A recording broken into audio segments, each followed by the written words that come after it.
Yok,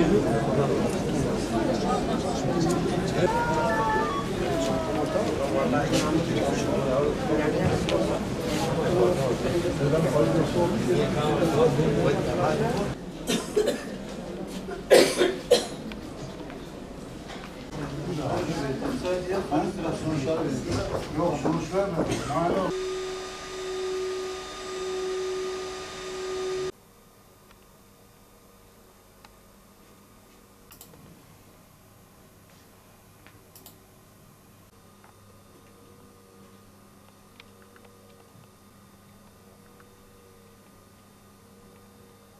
Yaklaşık olarak Türkiye'de %10-15 oranında taş hastalıklarını görmekteyiz. Yani bu da demek oluyor ki her 10 kişiden birinde bu taş hastalıkları var. Gel gelelim bu taş hastalıklarının varlığıyla beraber bunu sık tekrar etmesi bizim için en önemli olan kısmı. Yani bir kişi taş düşürüyorsa veya da taş hastalığı varsa ilk 5 yılda %50 oranında, 20 yılda yaklaşık %75 oranında tekrar taş düşürebiliyor veya da taş hastalığına maruz kalabiliyor. O yüzden taş hastalıkları bizim için yakın takip gerektiren bir hastalık.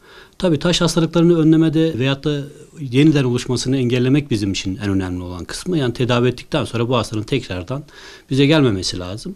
Bu da hastanın kendine dikkat edeceği bazı konular var. Onlara dikkat etmesi gerekiyor. Tabii öncelikle bunlardan bahsedelim size. Birinci olarak ilk söyleyeceğimiz beslenme. Beslenmede tabii şunu kesinlikle yemeyeceksin veyahut da bunu kesinlikle yemeyeceksin gibi bir önerimiz olmuyor ama yani taş hastalarının biraz daha etten fakir diyetle beslenmesini istiyoruz. Daha çok böyle vejeteryan yani Akdeniz ikliminin veyahut da Akdeniz bölgesinin beslenme çeşidi olan sebzelerle ağırlıklı olarak beslenmesini istiyoruz. İkinci önemli olan bir konu su. Yani su her zaman bizim için olmazsa olmazlardan. Tabii ki elbette su içeceğiz ama taş hastalarının bu suyu biraz daha dikkat etmeleri gerekiyor. Günlük en az yani 2,5-3 litre kadar su içmesi gerekiyor. Bu da demek oluyor ki günlük 2,5 litre en az idrar çıkarmasını gerektirecek su tüketmesi gerekiyor. Üçüncü olarak bahsedeceğimiz şey hareket. Hepimizde belli miktarda idrarda kristaller oluşuyor. Bu kristaller vücutta bir araya gelmeden doğrudan doğruya atılmak zorunda.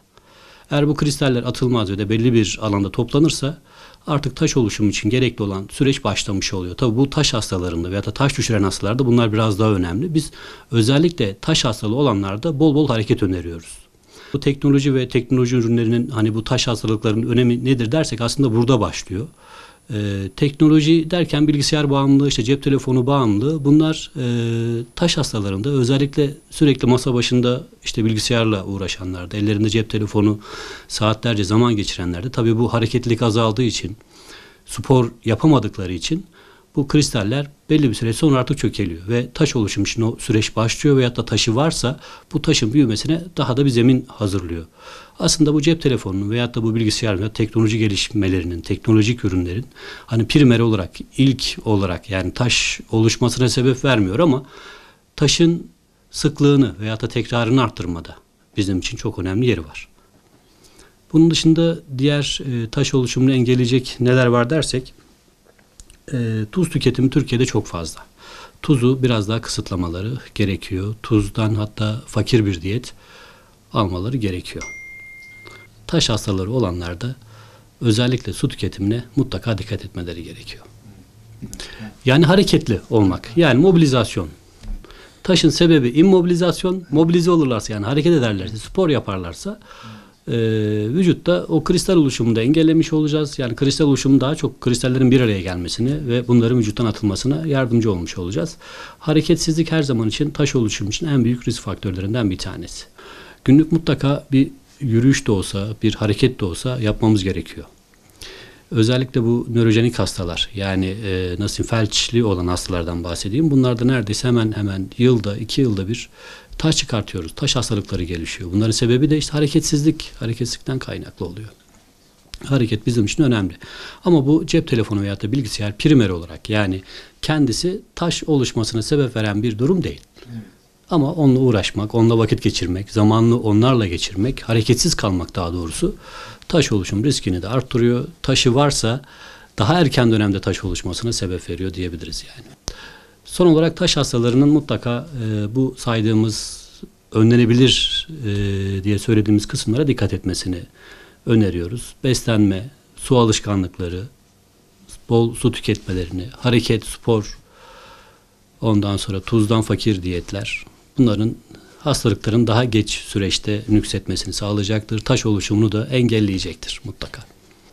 Taş hastalıkları özellikle böbreklerin çalışmasını engelleyecek düzeyde tıkarsa böbrek yetmezliğine kadar götürüyor. Tabii böbrek yetmezliği direkt ölüme sebebiyet vermiyor ama buna bir zemin hazırlıyor. Yani konforunu bozuyor, insanların her türlü sosyal aktivitelerden uzak kalıyorlar. Böbrek yetmezliği zaten kronik bir hastalık. Her türlü şeyden kısıtlanmış oluyorlar.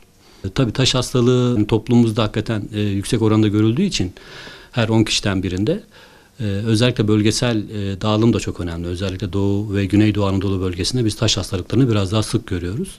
Ailesel hikaye bizde çok önemli. Annede, babada veya da kardeşlerde varsa diğer kardeşte olma olasılığı düşünecek olursak mutlaka bir genel kontrol, yani check-up dediğimiz genel kontrollerde yani böbrek taşının varlığı, yokluğu, onlar kontrol edilmeli. Yani doktor kontrol altında bir yaşam öneriyoruz. Çünkü böbrek taşları bazen hiç farkında olmadan sessiz bir şekilde büyüyor. Böbrekleri tıkayabiliyor. Hiç farkında olmadan böbrek yetmezliğine kadar götürüyor.